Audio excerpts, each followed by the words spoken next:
சாமுவேலுக்கு தீயதெனப்பட்டது. இது இயேசு கிறிஸ்துவுக்குள் பிரியமான என் சகோதர சகோதரிகளே, இந்த நிமிட நெச்சரிக்கை இயேசுவின் நாமத்தில் நான் உங்களை அன்போடு அழைக்கிறேன்.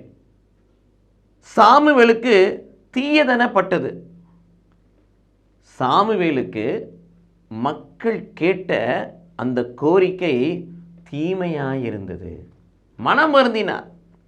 அப்படி என்ன மக்கள் கேட்டார்கள்?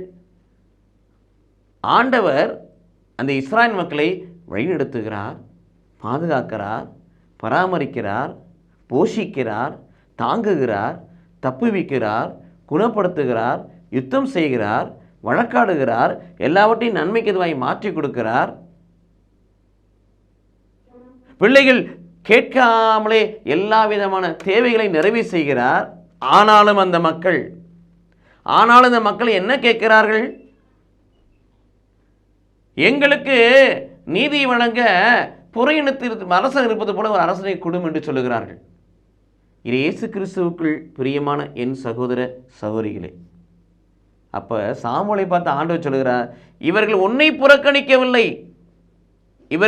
புறக்கணிக்கவில்லை, மாறாக நான் அவர்களை ஆளாதபடி என்னை புறக்கணித்தார்கள் சொல்லுகிறார். ஆம் பிரியமானவர்களே, இஸ்ராயேல் மக்களைப் போல புறையினத்து சுவையை தேடக்கூடிய பிள்ளைகளாய் நாம் இருக்கக்கூடாது.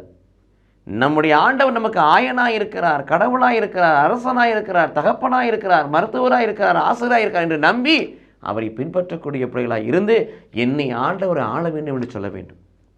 இஸ்ராயேல் மக்களை போல புறக்கணிக்கக்கூடாது. இஸ்ராயேல் மக்களை போல ஒரு அரசன் வேண்டும் என்று சொல்லக்கூடாது. என் ஆண்டவரே எனக்கு எல்லாமாய் இருக்க வேண்டும் என்று சொல்லக்கூடிய பிள்ளைகளாய், நம்பி வாழக்கூடிய பிள்ளைகளாய் மாறுவோம், வாழுவோம். கடவுள் நம்மை ஆசீர்வதிப்பாராக. ஆமீன்.